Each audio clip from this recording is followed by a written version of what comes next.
আচ্ছা রাজকন্যা, আমার তোমার রূপনগর স্টেশনের রাতের শেষ ট্রেনে পালিয়ে যাওয়ার গল্প মনে আছে তো তোমার?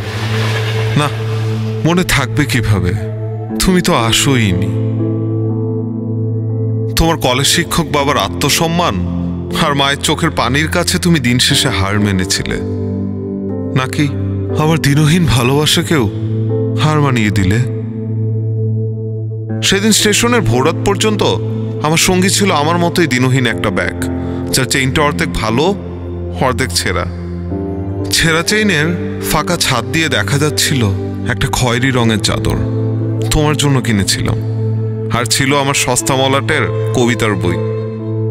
ও হ্যাঁ, 1 ডজন কাচের চুড়ি আর একটা লাল শাড়িও ছিল। শাড়ির সাথে দোকানদার 1 পাতা লাল টি ফ্রি দিয়েছিল। তোমায় না খুব মানাতো। এই ছিল তোমার জন্য করা আমার বিয়ের বাজার। আমি বাজার থেকে 220 টাকা দিয়ে একটা পাঞ্জাবি আর 5টা গোল্ড লিফ সিগারেট কিনে আমার বিয়ের বাজার শেষ করেছিলাম। বেশি খরচ করিনি, সংসার শুরু করব তো। মায়ের একজোড়া বালা চুরি করে কতই বা টাকা পেয়েছিলাম বলো? কাজী অফিসের খরচ, 1 রুমের বাসা নেয়া, চৌকি, তোষক, বালিশ, হাড়ি, পাতিল, স্টোভ, কত খরচ পড়ে আছে সামনে। তোমার জন্য আবার জানালার নীল পর্দা ও 2টো খরগোশের বাচ্চাও কিনতে হবে। এই রে, খরচ দেখে শুধুই বাড়ছে। বিনা জ্বরে কি সব বেভুল বকছি। সেদিন তো তুমি আসোইনি রাজকন্যা, আমিও অনেকদিন বাড়ি ফিরিনি। 5 মাস পর মায়ের হাতের বালা 2টো কিনে বাড়ি ফিরেছিলাম।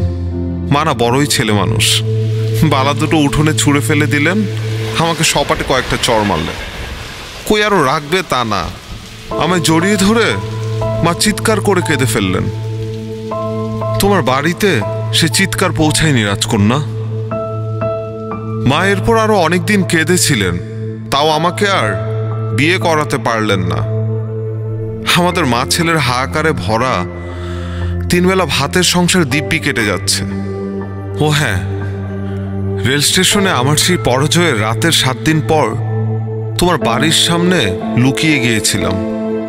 কি সুন্দর লাগছিল বিয়ে বাড়িটা। আকাশের সব তারা তারাবাতি হয়ে তোমার বাড়ি ঘিরেছিল। তোমার বরটাও না সে হ্যান্ডসাম, লম্বা চওড়া শরীর, কি ব্যক্তিত্ব। অবশ্য মিলিটারি সাহেব বলে কথা। তোমার বাবার বিচক্ষণতার তারিফ করতেই হয়। মনে মনে অনেক বকবক করছি, আমি জানি তুমি কিছুই শুনতে পারছো না, এত কাছে থেকেও না। প্রকৃতি কি অদ্ভুত, তাই না? সেই রেল স্টেশনেই একই ট্রেনের একই কামরা সহযাত্রী আমরা। আচ্ছা রাজকন্যা, এত বছর পরেও তুমি ভয় পাচ্ছ কেন বলো তো? তোমার স্বামী তোমার কাঁধে হাত দিয়ে জানালার বাহিরে সবুজ দেখছেন, এটাই তো স্বাভাবিক। উনি মনে হয় অনেকদিন পর শ্বশুরবাড়ি এসেছিলেন, তুমিও। অবশ্য মা বলেন মিলিটারি বাবুদের ছুটি ছাটা কম।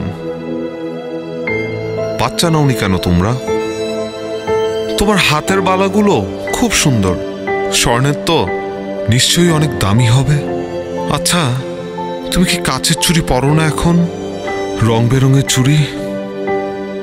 এই মেয়ে, ভদ্রলোক তোমাকে কত মায়া করে ধরে আছেন। বউ তো তুমি ওনার। হ্যাঁ, বই তো। আর তুমি অস্বস্তিতে বাচ্চাদের মতো আচরণ করছো। তুমি শিউরে উঠো না প্লিজ। তোমার পরাজয় দেখতে আমার না খুব খারাপ লাগে, খুব। আমি পরের স্টেশনেই নেমে যাব, অন্য কামরা খুঁজে নেব। তুমি ভালো থেকো রাজকন্যা, তোমার সামাজিক সুখ আর নিরাপত্তা নিয়ে। ও হ্যাঁ, আমার সেই সেরা ব্যাগটায় 1 শিশি আলতা ছিল, আলতার নাম রাজকন্যা।